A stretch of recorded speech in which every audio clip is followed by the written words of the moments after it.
Rapidement. Oh, laisse-le. Donc,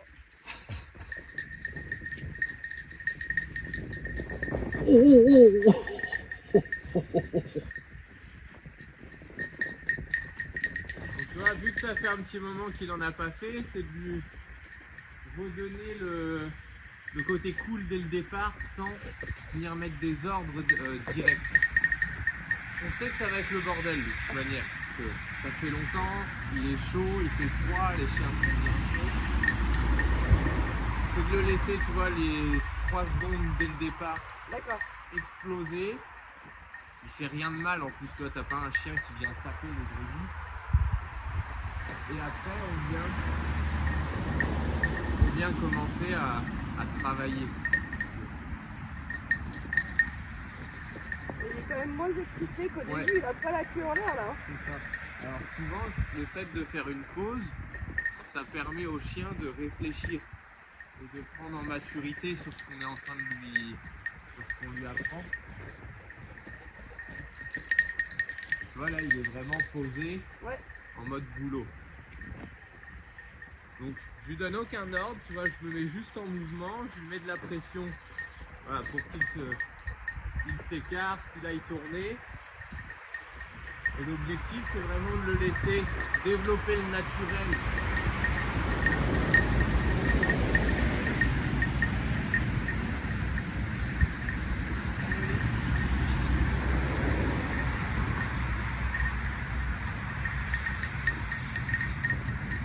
Je vais laisser nous proposer des choses, qu'elles soient bonnes ou mauvaises, tu vois. Pour l'instant elles sont bonnes.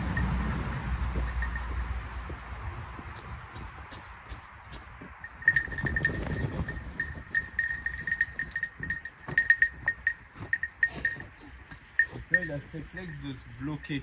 Oui. C'est que, ok j'ai fait ça, qu'est-ce que je fais maintenant? J'attends.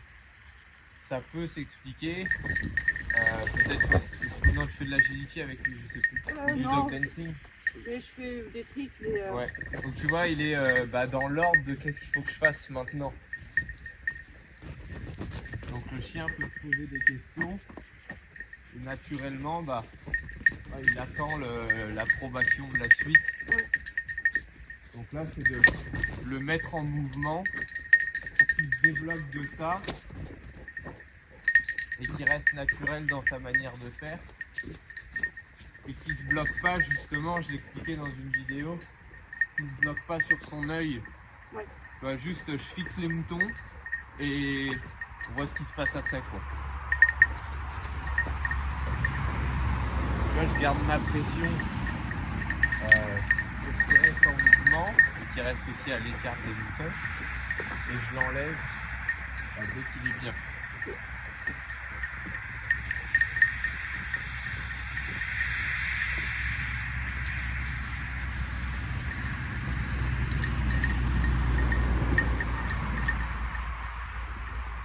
Tu vois, on a un chien qui est posé, qui est bien. Ce que je fais, c'est de bien compliquer un petit peu les choses en le faisant passer plus proche du grillage.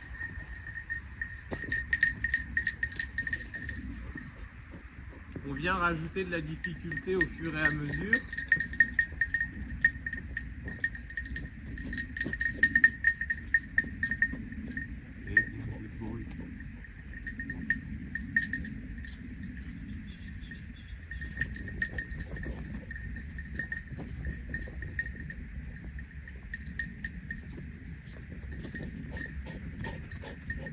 Ça met de la pression au chien à passer le long du grillage et des moutons. Ouais. C'est un peu comme, on va comparer ça à quelqu'un de claustrophobe au moment où ça fait monter la pression quand il est enfermé entre les deux. Et hop, tu vois, ça accélère à la sortie, de moins en moins. Mais...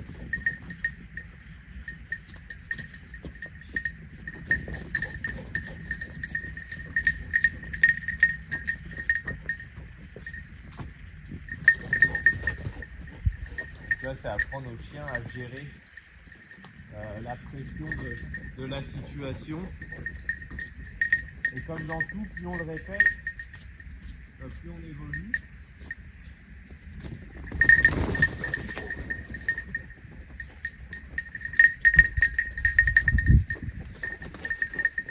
t'as un chien, tu vois, tu vois, il a du mal encore à gérer son excitation sur les départs. Oui. Ah. Ça c'est clair.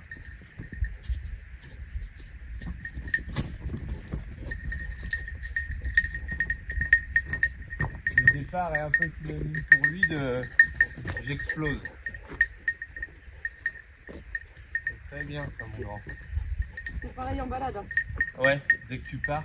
Bah, dès que je lâche. Ah oui, il explose. Ouais.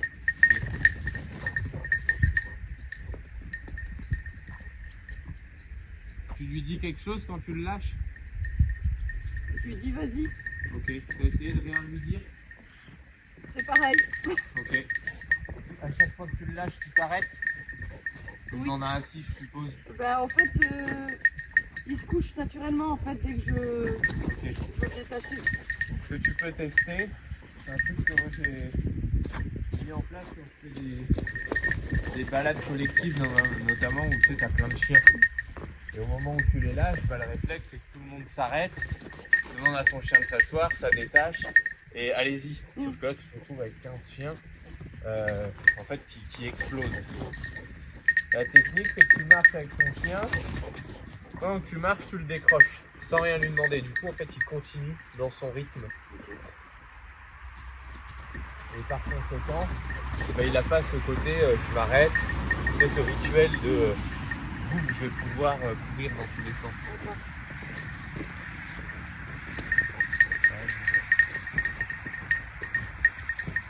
Ou même quand il est en liberté, que je lui demande un coucher, pas bouger et que je le libère, Il explose. il explose. Ouais. Même là, tu peux le mettre un petit peu en longe. Alors là, tu vois, pour l'aider, je vais me positionner de la meilleure des manières pour lui. T'as la langue qui va coller le sol, Ulysse. Tu te laisses trop, tu peux...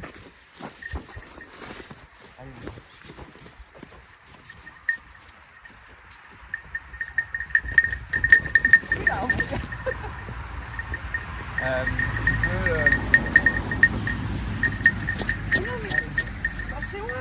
Oh, Tu peux le mettre en longe, tu vois, sur 2-3 balades pour en fait retenir le fait qu'il explose. ouais. Juste 2-3 balades, ça suffit, il est pas bête. On est pas qu'on se regarde. Si, bah, vous allez voir. Lâchez-moi. Vas-y, Ah. file. Voilà. Très bien, vivant. On va l'arrêter sur ça, sur ce passage. Ulysse, couché. T'es couché, hein.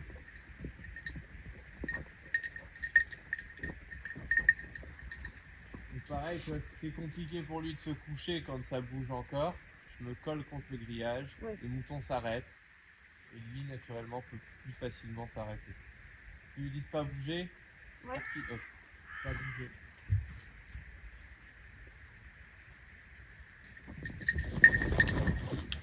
C'est visible. Couché.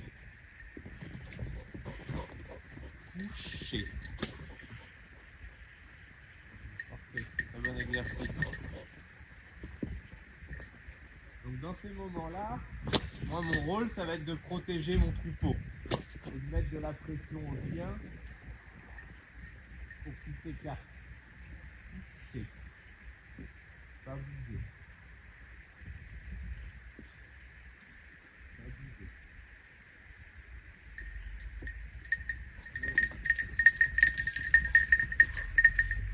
Si je suis bloqué derrière mes brebis, bah, le chien peut faire un petit peu ce qu'il veut. Par contre, si je viens me mettre entre lui et les brebis, naturellement, je peux prendre plus facilement la ceinture. Bien, mon chien. C'était une très bonne reprise. Comment? Il est quand même meilleur que la dernière fois. Ouais, non, ça lui a vraiment fait du bien. Tu vois, cette pause de 2 mois, 3 mois. Ouais. Ah, ça fait beaucoup de temps, je trouve.